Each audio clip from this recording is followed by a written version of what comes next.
ঈশ্বৰ সৰ্বপ্ৰথমে সৃষ্টিকৰ্তা পৰম পিতা পৰমেশ্বৰ কোটি ধন্যবাদ আৰু পৰম শ্ৰদ্ধাৰ গুৰু পিতা গুৰু মাৰ জন্মদাতা আৰু মোৰ সমূহ মণ্ডলী আৰু গুৰু পিতাৰ লগত অহা আমাৰ দীপেন দা, ইন্দ্ৰ দা, টংকেশ্বৰ দা আৰু মুন দা আৰু তেখেতলোকৰ সকলো পৰিয়াল সকলোকে মই কোটি কোটিবাৰ নমস্কাৰ জনাইছোঁ। এই অভাজনৰ ওচৰত আহি আমাক পদতোলা দিয়াৰ কাৰণে আমি নথৈ সুখী হৈছোঁ। আমি আমন্ত্ৰণ কৰি আনিতে হয়তো ভুল হৈছে যদিও ক্ষমা কৰি দিব। আমাৰ উদ্দেশ্যটো আছিলে ঘৰখন সম্পূৰ্ণ নকৰিলেও আধাখনীয়াকৈ কৰিছিলোঁ, তথাপিতো মাতিলোঁ গুৰুকেইটাক মই কৈছিলোঁ এডোখৰ বনাইছোঁ সেইখিনিকে ল'ম বুলি, কমপ্লিট হোৱা নাই।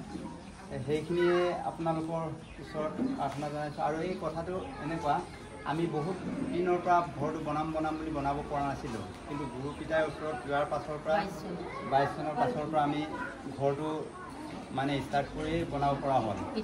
পিতাই মানে যেতিয়াই আমাৰ ঘৰত পদাৰ্পণ কৰিছিলে তেতিয়াৰ পৰাই আমাৰ মানে যিকোনো হেৰিটো আমাৰ সফল হ'বলৈ ধৰিলে। মানে পইচা পাতি ক'ৰ পৰা আহে মই নিজেই নাজানো, য'ৰ মানে প্ৰাৰ্থনা কৰিলেই কিবা এটা সহায় পোৱা যেন আহে। সেইটোৱে মই বহুত চিন্তা কৰিলোঁ। প্ৰকৃত আমাৰ সত্য ঈশ্বৰক পোৱাৰ পাছৰ পৰা আমাৰ মনটো যেন অলপ বেলেগ হ'লগৈ। মানে আগৰ সেই যিবোৰ খং ৰাগ কিবা আছিলে যদিও সকলোখিনি নিৰ্মূল হৈছে। আগতে মই বহুত খঙিয়াল আছিলোঁ, এতিয়া বহুত হেৰি হৈ গৈছে। এই পবিত্ৰ হেৰি গৃহত যোৱাৰ পাছৰ পৰা যথেষ্টখিনি আমাৰ হেৰি পৰিৱৰ্তন হৈছে। সেইখিনিৰ কাৰণে মই কোটি কোটিবাৰ ধন্যবাদ ঈশ্বৰক, আমাৰ সত্য ঈশ্বৰক। আৰু আমাৰ এই ছোৱালীজনীৰ কাৰণে মূল উদ্দেশ্যটো আছিলে, আমি আগতে হেৰিত যাওঁতে ছোৱালীজনী অসুখ বিসুখ হয়, ঘৰটো ষ্টাৰ্ট কৰিলেই মানে অসুখ বিসুখ হয়। কিন্তু যেতিয়া তাত আমি পদাৰ্পণ কৰিলোঁ তেতিয়াৰ পৰা মানে ছোৱালীজনী অসুখ বিসুখটো নাইকিয়া হৈ গ'ল। এতিয়ালৈকে ঈশ্বৰে দয়া কৰিছে, সেইটো কাৰণে পিতায়ক মই কোটি কোটিবাৰ ধন্যবাদ। তেখেত মানে এই ছোৱালীজনীয়ে ব্ৰেইনত 4বাৰ অপাৰেশ্যন হ'ল। মানে হেৰি প্ৰত্যেকটো বাৰতে আমি মানে 5 লাখ 4 লাখ তেনেকৈ দিব লগা হৈছিলে, কিন্তু এতিয়ালৈকে মানে মোৰ মোটামুটি 25 লাখমান টকা সোমাইছেগৈ। আৰু তাৰ অন্যান্যটো বাদ দিছোঁ, আৰু মেডিকেল খৰচটোৱে 25 লাখমান সোমাইছেগৈ। যেতিয়া নেকি হেৰি হয় এবছৰ মূৰে মূৰে মানে হেৰিটো ব্লক হৈ যায়। ইয়াত ব্ৰেইনৰ হেৰি পাইপ এডাল দিয়া আছে এতিয়াও, এই প্লাষ্টিকৰ পাইপ, সেইটো মানে ব্লক হৈ যায়। এতিয়া ঈশ্বৰৰ ওচৰলৈ যোৱাৰ পাছৰ পৰা এতিয়ালৈকে 3 বছৰ হ'ল, এতিয়ালৈকে একো হোৱা নাই। নহ'লে 19 চনৰ পৰা মানে কি 17 চনৰ পৰা নন ষ্টপ 22 চনলৈকে 4বাৰ অপাৰেশ্যন কৰিছে এতিয়ালৈকে। এইকাৰণে মই ঈশ্বৰক এইকাৰণে মই জীৱনত এৰিব নোৱাৰোঁ। আৰু আজি যেতিয়াৰ পৰা ধৰিলে এতিয়া মানে ঈশ্বৰৰ ওচৰত, যিটো সত্য ঈশ্বৰৰ ওচৰত আমি সদায় থাকিম বুলি মই সংকল্প লৈছোঁ, আৰু সপৰিয়ালে থাকিম বুলি লৈছোঁ এতিয়ালৈকে। আৰু ভৱিষ্যতেও আমি যিমান পাৰোঁ ইমান ভগৱানৰ ওচৰত আমি প্ৰাৰ্থনাৰ মতি হ'ম বুলি মই নিজে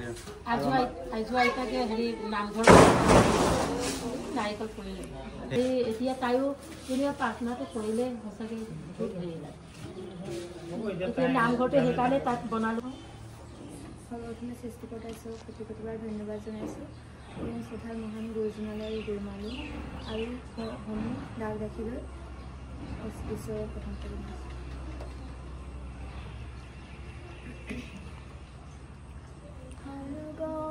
সিংহাসনত বহাজনে ক'লে, চোৱাময়ী সকলোকে নতুন কৰোঁ।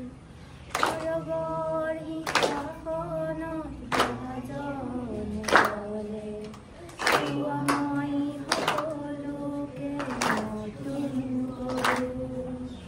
লিখা কিয়নো এইবোৰ কথা, বিশ্বাসযোগ্য আৰু লিখা কিয়নো এইবোৰ কথা,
অবিচাৰি নৰবলি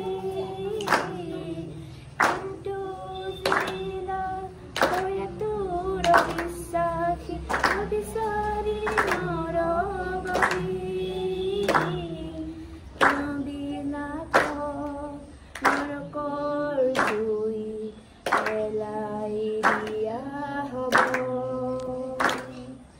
এয়াই হৈছে দ্বিতীয় মৃত্যু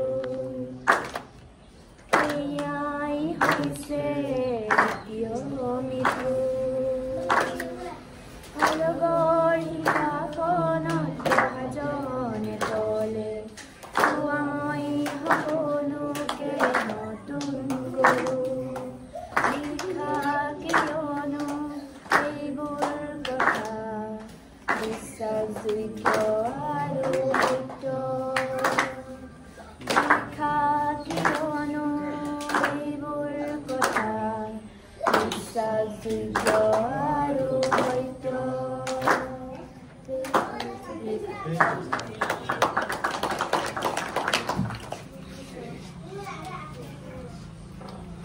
ঈশ্বৰৰ প্ৰশংসা হওক সৰ্বপ্ৰথমতে সৃষ্টিকৰ্তা ঈশ্বৰক ধন্যবাদ দিছোঁ দ্বিতীয়তে আজি আমাৰ কি নাম কমল দলে ককাইক আমি ধন্যবাদ দিছোঁ ঈশ্বৰে আজি তেওঁৰ গৃহলৈ আমাক চলাই আনিলে আৰু ইয়াত থকা উপস্থিত সকলোকে প্ৰভু যীশু মধুনামত নমস্কাৰ জনাইছোঁ বাৰু এতিয়া যিটো জীৱন্ত সাক্ষ্য শুনিলে এয়া তেওঁলোকে নিজৰ মুখেৰে কৈছে মই তেওঁলোকক শিকাই লোৱা নাই হয় না আৰু তেওঁলোকে নিজে কৈছে আজি 25 লাখ টকা খৰচ কৰিছিল কিন্তু এই ছোৱালীজনী সুস্থ হোৱা নাছিলে আৰু কেইটা অপাৰেশ্যন আছে 4টা অপাৰেশ্যন আছে 5বাৰ অপাৰেশ্যন সেয়েহে মই সকলোকে কওঁ এয়া মোৰ যোগে হোৱা নাই মই কোনো ঈশ্বৰ নহয় বা মই কোনো ধাৰ্মিক মানুহ নহয় মই এটা পাপী মানুহে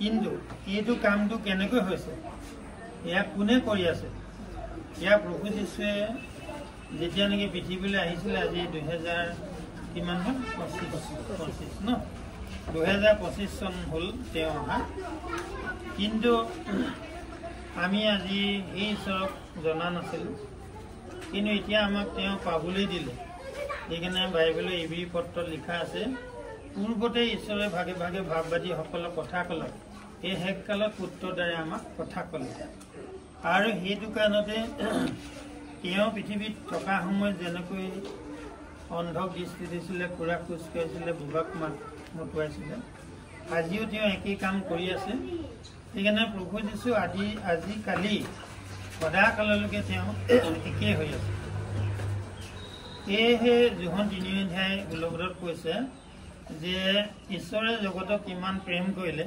তেওঁ নিজৰ একমাত্ৰ পুত্ৰকে দান কৰিলে যিকোনোৱে তেওঁ বিশ্বাস কৰে ইয়াত হিন্দু মুছলমান খ্ৰীষ্টানৰ কথা লিখা নাই তো যিকোনোৱে যদি বিশ্বাস কৰে এটা কি কৈছে তেওঁ নষ্ট নহয় কিন্তু অনন্ত জীৱন পায় হয় না এই বিসকল আজি আমি ঈশ্বৰক দেখা নাই তো গতিকেলৈ সেই ঈশ্বৰ ক'ত থাকে ঈশ্বৰ কেনেকুৱা এই গোটেইখিনি কথা তেওঁ আহি কিনে আজি যেনেকৈ পৃথিৱীত হৈ গ'ল আৰু সেই তেওঁ কোৱা তেওঁ যিখিনি কাম কৰি গ'ল সেইখিনিহে এই বাইবেলত লিখা আছে আৰু এইটো হৈছে নতুন নিয়ম কিন্তু ইয়াত এই বাইবেলখনত দুটা নিয়ম আছে এটা হ'ল পুৰণা নিয়ম এটা হ'ল নতুন নিয়ম কিন্তু প্ৰভু যীশু অহাৰ পিছত সেই আগৰ নিয়মবিলাক চব তেওঁ কি কৰিলে যে চোৱা যে তেওঁ এতিয়া গানটো কি কৈছিলে তেওঁ সকলোকে নতুন কৰিলে হয় না সেইকাৰণে পুৰণিবিলাক লুপ্ত হ'ল কিন্তু এতিয়া নতুন কৰিলে সেয়েহে এতিয়া তেওঁ ভাৰখন ববলৈ একেবাৰে উজু তেওঁক মানিবৰ কাৰণে একো কষ্ট নাই তেওঁ একেবাৰে উজু কৰি থৈ গ'ল যে এটাই ঈশ্বৰে বিধান দি থৈ গ'ল যে প্ৰেমে শ্ৰেষ্ঠ আমি ইজনে সিজনক যদি প্ৰেম কৰিব জানো তো তাতেই ঈশ্বৰক পায় সেইকাৰণে প্ৰথম যোহন 1 অধ্যায় 3 পদত 5 পদৰ পৰা লিখা আছে আমি যি বাৰ্তা তেওঁৰ পৰা শুনি তোমালোকক জনাইছো সেয়ে ঈশ্বৰ পোহৰ আৰু আন্ধাৰ তেওঁত এফেৰিও নাই। তেওঁৰে সৈতে আমাৰ সহভাগিতা আছে। ইয়াকে বুলি যদি আমি আন্ধাৰত ফুৰোঁ তেন্তে মিছা কওঁ, সত্য পালন নকৰোঁ। কিন্তু তেওঁ যেনেকৈ পোহৰত আছে তেনেকৈ আমিও যদি পোহৰত ফুৰোঁ তেন্তে পৰস্পৰ আমাৰ সহভাগিতা আছে। আৰু তেওঁৰ পুত্ৰ যীশুৰ তেজে সকলো পাপৰ পৰা আমাক শুচি কৰে। আমাৰ পাপ নাই বুলি যদি কওঁ তেন্তে আমি নিজেই নিজকে ভুলাওঁ আৰু আমাৰ অন্তৰত সত্যতা নাই। কিন্তু আমি নিজ নিজ পাপবোৰ স্বীকাৰ কৰিলে বিশ্বাসী আৰু ধাৰ্মিক যি তেওঁ আমাৰ পাপবোৰ ক্ষমা কৰে আৰু সকলো অধৰ্মৰ পৰা আমাক শুচি কৰে। আমি পাপ কৰা নাই বুলি যদি কওঁ তেন্তে তেওঁক মিছলীয়া পাতোঁ আৰু আমাৰ অন্তৰত তেওঁৰ বাক্য নাই। যোহন 2:15 তোমালোকে জগতক বা জগতত থকা বিষয়বোৰক প্ৰেম নকৰিবা। কোনোৱে যদি জগতক প্ৰেম কৰে তেন্তে পিতৃৰ প্ৰেম তেওঁৰ ওপৰত অন্তৰত নাই। কিয়নো জগতত যি সকলো আছে অৰ্থাৎ মাংসৰ অভিলাষ, চকুৰ অভিলাষ, জীৱনকালৰ গৰ্ব, এইবোৰ পিতৃৰ পৰা উৎপন্ন নহয়, জগতৰ পৰাহে হয়। জগত আৰু তাৰ অভিলাষ গুচি যাব লাগিছে, কিন্তু যিজনে ঈশ্বৰৰ ইচ্ছা পালন কৰে তেওঁ চিৰকাললৈকে থাকে। ইয়াতে কৈছে তোমালোকে জগতক বা জগতত থকা বিষয়বোৰক প্ৰেম নকৰিবা। কোনোৱে যদি জগতক প্ৰেম কৰে তেন্তে পিতৃৰ প্ৰেম তেওঁৰ অন্তৰত নাই। কিয়নো জগতত যি যি সকলো আছে অৰ্থাৎ মাংসৰ অভিলাষ, যেনেকৈ লোভ, মোহ, বেইচা, কাম, ক্ৰোধ, খং, ৰাগ, এইবিলাক হৈছে জগতৰ হয়। এইবিলাক চকুৰ অভিলাষ, জীৱনকালৰ গৰ্ব, এইবোৰ পিতৃৰ পৰা উৎপন্ন নহয়, জগতৰ পৰাহে হয়। এইটো ঈশ্বৰৰ পৰা কেতিয়াও নহয়। সেইকাৰণতে আমি আৰু চাম যোহন 3 অধ্যায়, প্ৰথম যোহন 3 অধ্যায়। চোৱা, আমি যেন ঈশ্বৰৰ সন্তান বুলি বিখ্যাত হওঁ, ইয়াতে পিতৃয়ে আমাক কেনে প্ৰকাৰ প্ৰেম দান কৰিলে। আৰু আমি সন্তান হৈছোঁ, সেইকাৰণে জগতে আমাক নাজানে, কাৰণ তেওঁক নাজানিলে। এই প্ৰিয়বিলাক, এতিয়া আমি ঈশ্বৰৰ সন্তান আছোঁ, কিন্তু পাছত কি হ'ম এই এতিয়ালৈকে প্ৰকাশিত হোৱা নাই। তেওঁ প্ৰকাশিত হ'লে আমি তেওঁৰ নিচিনা হ'ম, ইয়াকে জানো। কিয়নো তেওঁ যেনেকুৱা আছে তেওঁক তেনেকুৱাই দেখিম। আৰু তেওঁৰ ওপৰত যিকোনো সেই আশা আছে, তেওঁ যেন শুচি তেওঁ তেনেকৈ নিজকে শুচি কৰে।